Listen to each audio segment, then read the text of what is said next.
Welcome to Orange County Great Park Stadium. My name is Chaz Messman. Alongside me is Jonathan Ortiz.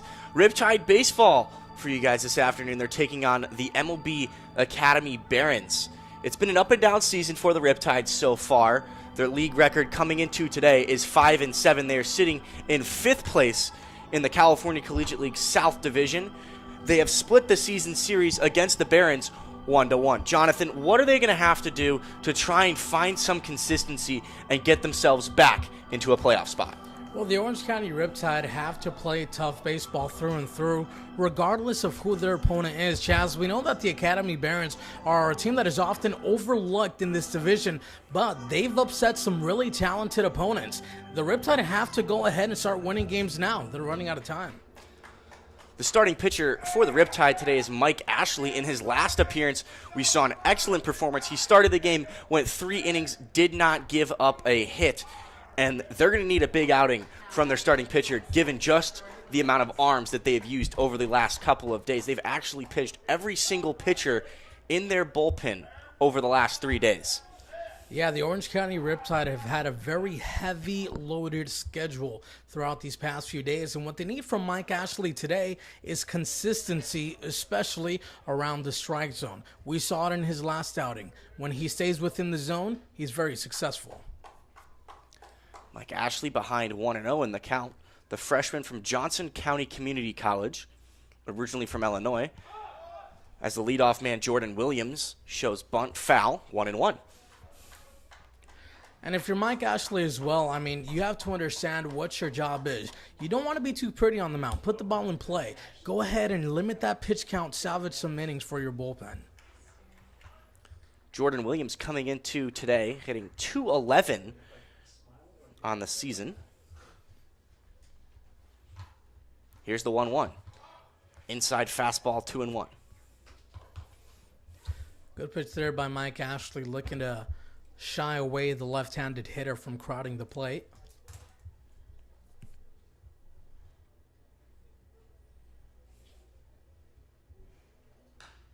So that pitch is fouled off, 2-2.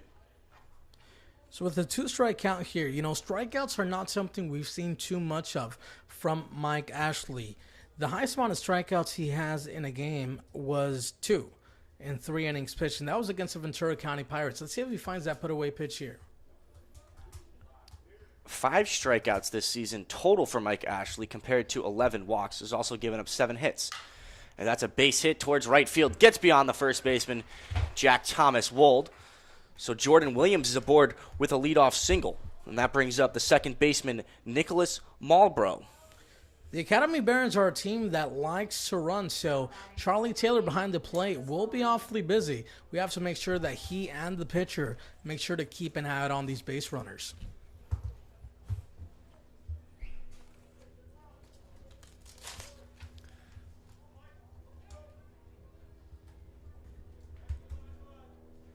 Nico Malbrough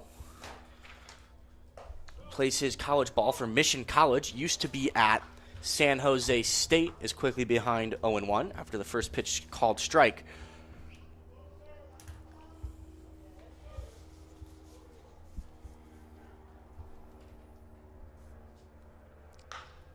Grounder chopped foul, 0-2. This is a big opportunity for Mike Ashley to get the first out of the inning. We already see the man on that first base trying to be aggressive with the hit and run.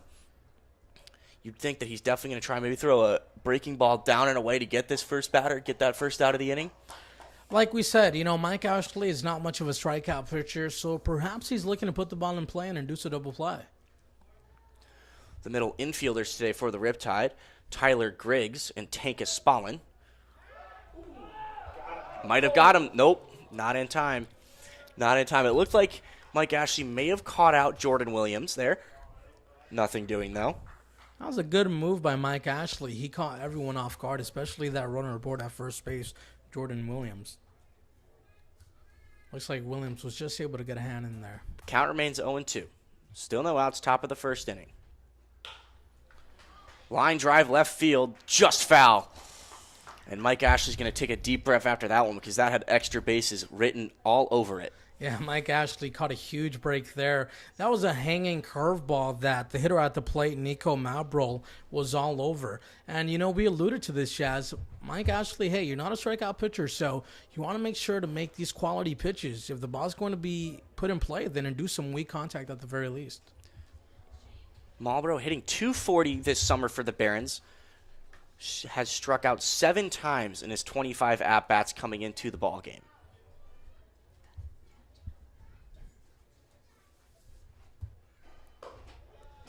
That fastball outside 1-2. Not a bad looking pitch on the outside edge. Like the idea there from Mike Ashley. In his freshman season for Johnson County, Ashley went 6-0 with a 4.2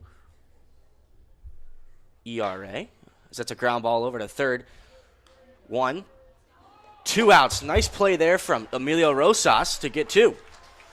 And the best result that could have came from that last at bat was just put into play for Mike Ashley. Ground ball towards the left side. Nice 5-4-3 double play. And, the table has been wiped clean for Ashley on the mound. And that brings up Alec Gonzalez, the third baseman from the University of Tennessee. Teammates with the man behind the plate, Charlie Taylor, and the guy in left field. That's a line drive down the right field line, just foul. So these Barons hitters being aggressive early against Mike Ashley.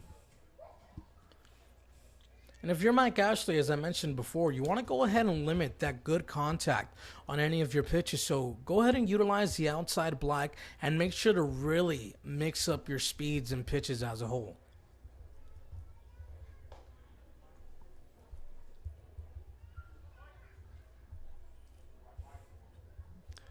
The count remains 0-1, 2 outs, nobody on following the double play.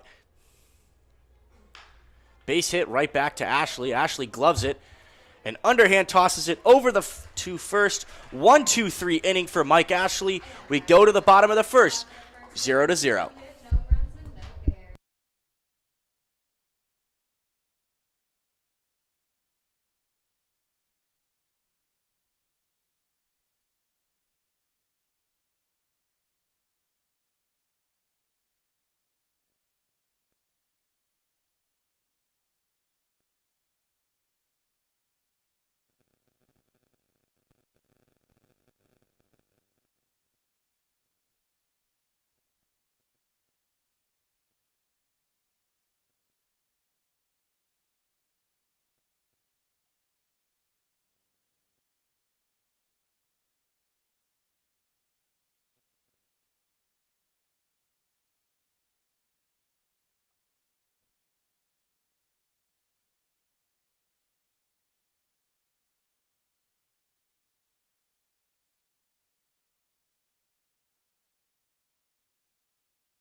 The leadoff man for the Riptide today is Kyle Booker. He's playing in center field today. Booker coming into today hitting .375 for the Riptide. That pitch from Chaz Martinez is high for ball one.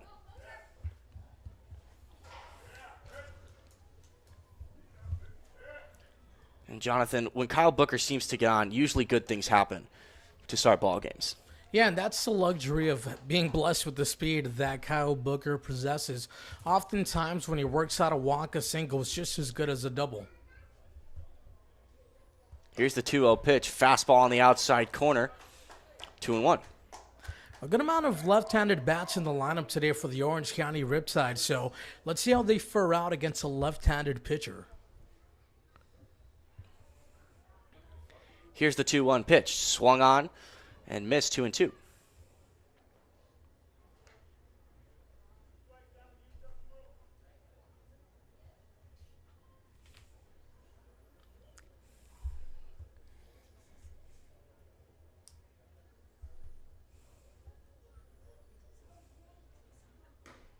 Fastball on the outside corner gets Kyle Booker looking to start off the game for the Riptide.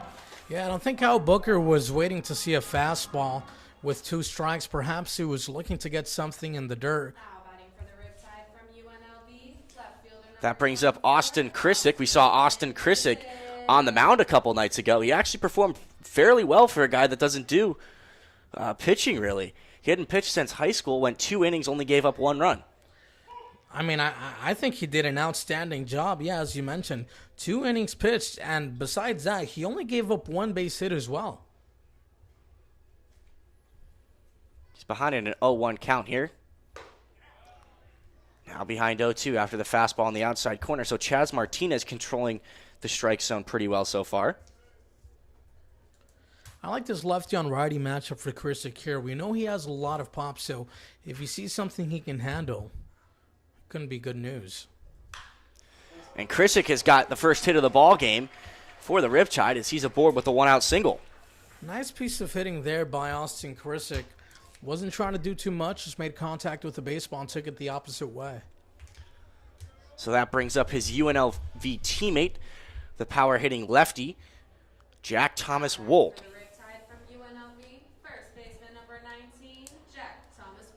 We know Jack Thomas Wold has a lot of pop in that bat. He leads the Riptide in home runs this summer with 3, also slugging .515. Swings at the first pitch and fouls it down the left field line, 0-1. And one of Wold's home runs has been against a left-handed pitcher, so if he finds a breaking ball that stays hanging over the middle of the plate, it can also be very good news for the Orange County Riptide. Here's the 0-1. It's a nice fastball that catches the outside corner, 0-2. And for Jack Thomas Wold, left-handed pitching has not been a problem. Of course, righties are his preference, but against left-handers, he hit .300 last season at UNLV. Breaking ball just low, 1-2.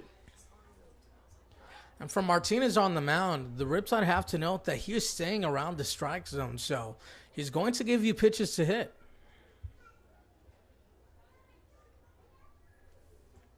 Here's the 1-2.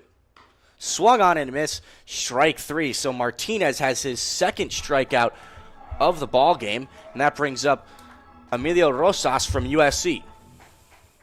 Rosas, .310 hitter on the summer. Does have some pop in that bat, slugging .476 this summer. Saw him make a nice defensive play back in the top of the first to start off. He swings and fouls off the first pitch. Emilio Rose was in the cleanup role today for the Orange County Riptide, and he has 9 RBIs so far on the season, so whenever he finds runners in scoring position, he really delivers some quality at-bats. Austin Krisick, the man on first base, reached on a single. 2 outs here in the bottom of the first. That pitch is high, 1-1. This past season for Orange Coast College, Chaz Martinez, in 7 games started, went 3-1 with a .450 ERA. Also has himself a great name. Yeah, it's fair to say. That pitch looks close, but the umpire says no, 2-1. And Martinez was fortunate to have a season last year. A lot of the JUCO schools within the area did not go ahead and compete in any play. Fly ball should stay in the infield. First baseman Jalen Williams is there to end the inning. Austin Krissick gets aboard a single, but the Riptide are unable to drive him in. Score remains 0-0 as we go to the second.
Top of the second inning, 0-0 ball game. Mike Ashley returns to the mound for his second inning of work. Worked a 1-2-3 inning, including a double play back in the last half inning. So the success for Mike Ashley continues early in this ball game. Yeah, and that's what you like to see. Mike Ashley has stayed around the strike zone, has induced some weak contact, and it is translating very well on the field and on the scoreboard.